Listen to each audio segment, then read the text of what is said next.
All right, guys, so I'm going to do a follow-up video on the cross sleeve position. So this position I'm going to show here is, in my opinion, one of the best back takes in jiu-jitsu. Nicholas Mergali uses it all the time. It's a really small detail, but makes a huge change in the game. Before I get into the technique, remember, guys, the best way to help the channel is to like, share, subscribe. It helps a lot with growing the channel. All right? So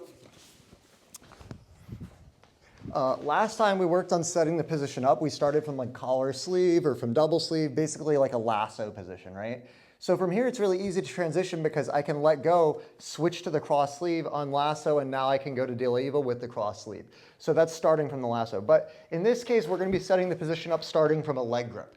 This is really important because sometimes I might be fighting and I can't get the sleeves and the guy's standing close, so I grab the leg first, right? So it's really important to be able to build your game off of starting with either a single ankle grip or a single sleeve grip. As they're the two most common grips, you'll be able to get on your back. If I'm on my back and the guy's grabbing my leg, I might break the grip, lasso, collar sleeve, cross sleeve, all this stuff opens. But maybe his hands are back, I grab the ankle, now I have to build from here, okay?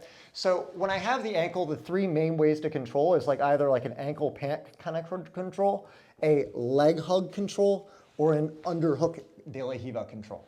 So in this case, we're going to use the leg hug. When I'm trying to set up the cross sleeve, I really prefer using the leg hug. Okay, the reason for that, when I do this leg hug, I'm going to do it very similar to how I do the normal De La Riva, which is I focus on this strong knee pressure first. This creates kind of almost like a knee bar motion on his leg, right? So if I was to pull the heel and drive my knee forward hard, it buckles him backwards. That makes him want to drive his knee forward, which creates a strong De La Riva hook. If I try to put a De La Riva hook in when his leg is straight, it's really hard to get a good hook. That's why a lot of people feel they're not flexible enough to do De La Riva. But when you do this and they drive back, your hook is going to feel super strong, okay? So I'm doing the same thing. I'm just going to do it with a leg hug. So the way this works is I'm going to wrap around my thigh. Turn that way just a little bit. Yep. I'm going to wrap around and grab my own thigh here, and my elbow goes behind his heel, creating that same kind of pull mechanic as the hand on the ankle. Now I center my hip and I create that strong forward knee pressure.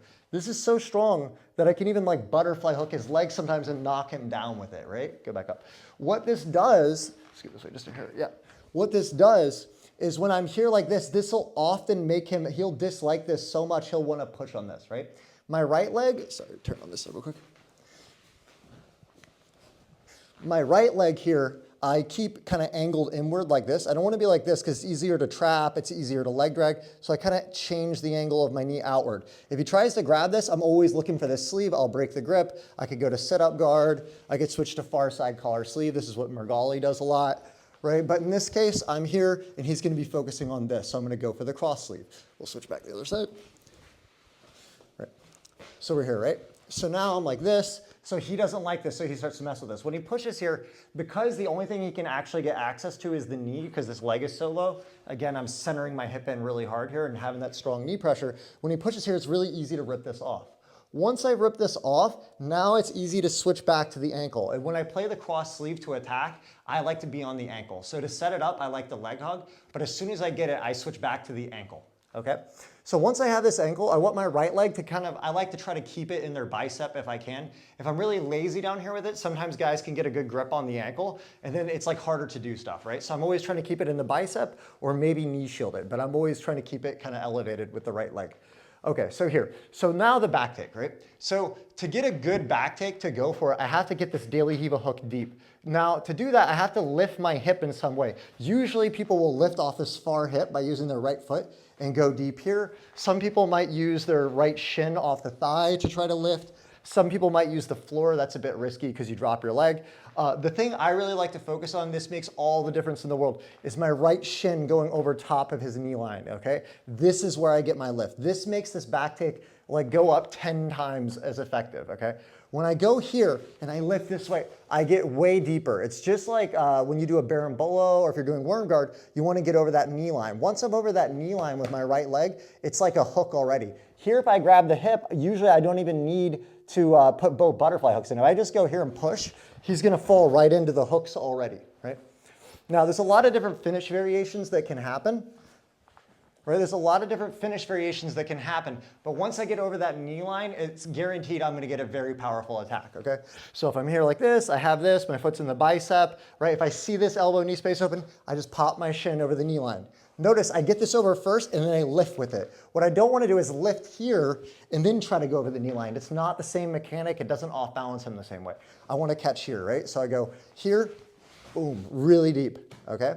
So the finishes can vary. I could grab the hip, pull here like I just did.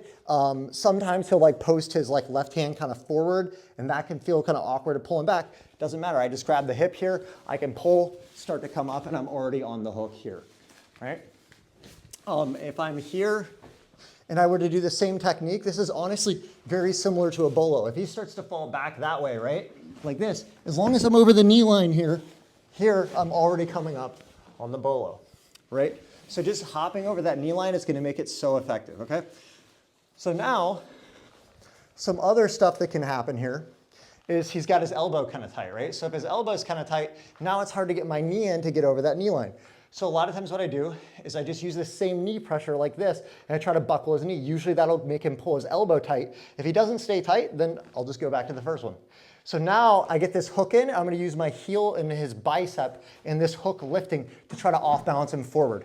If I get him to fall to the floor like this, often this gap will open here. Now I can hop over the knee line again, go deep. If I grab the hip, this is gonna be a back take, okay? Right? Even if he doesn't get off balanced all the way forward, if I could just move him just a little bit and I get that gap to open just a hair, right there. Boom, knee lined, push, bang, and I'm going for the back, right? Sometimes when we're here, the guy has the elbow and knee tight, and then I'm using my knee, try to stay tight here. Yeah, I'm using my knee, I'm trying to bump forward, and I just can't get that space to open to go in here. It's still okay to use the classic lift where I push my right foot off the hip as well, like this, to go here, but usually the back take is harder with this. To get the really good back take, you need to be over that knee line. So I'll still use this one to more switch to De La Riva X, right? So once I get De La Riva X, there's a lot of things you can do. My favorite first thing to do once I get De La Riva X is I sit up, I catch this armpit material, I tuck his arm, I put my right foot on the floor and I drive him forward. This will usually force him to the floor. He'll either flip overhead or he's gonna post that hand and drop to a knee.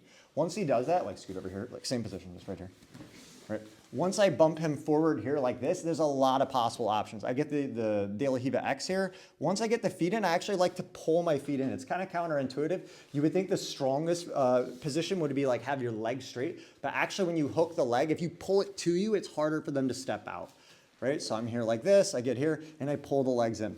From here, I have a couple different options. I could go really high on this lapel here. This is super easy. I can put my right hand on the floor, drive forward with my left arm, stand up on a single leg. This is super easy. Another one is if I get this grip, is if I can catch this guy and tuck it in, I put my right foot on the floor, dump him forward, really easy. And then if you like the vice guard stuff that I do, once I bump him forward here, I can switch from the armpit grip to the lapel. I push this forward, pull this out, and shoot into the vice guard. From here, I have a lot of options. If you've seen that stuff before, I can shoot straight for the triangle. He tries to repummel. I can go for the Tariqa Plata here. Go back up there, yeah. When I bump him forward, if he posts that hand on the floor, a lot of times he'll swipe this really quick. That turns into the triangle or the arm bar. All of those things open up, right? So go back up.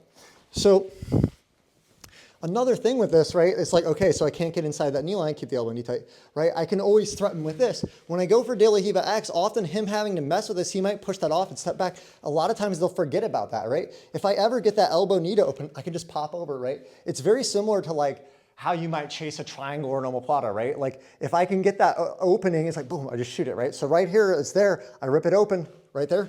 Boom, I'm going for the back. I have a very good threat because I'm over the knee line. So if his elbow and knee is tight and I can't quite get in, I can't bump him forward and do any of that stuff, boom, I go for De La Riva X, I start trying to attack. Maybe he pushes that leg off and steps back to the front, boom, and he opens the knee line. I catch the knee line again, pop, shoot deep, go here, and go for the back. Okay, so I know it's a small detail, but the difference between some of those small details makes all the difference in the world, right? So that little detail there will take that position from being effective to just an absolute killer. It makes your bolos good. It gives you back finishes. It just makes that whole series work good, right? So I'm always trying to look for those things when I'm doing my specific sparring, is I'm trying to find those small details that make the systems work. Okay, guys? So if you guys have any questions or comments about the position or future technique requests, please comment and let me know. I'll be doing another video on cross sleeve as well. I'm going to cover kind of the underhook De La Riva cross sleeve, where you go for omoplatas, matrix, the Cabrinha sweep, there's Berimbolos, there's a lot of cool things you can do from there as well. Okay guys, if you like the content, the best way you can help the channel grow is to share with your friends, comment, and like. Thanks a lot.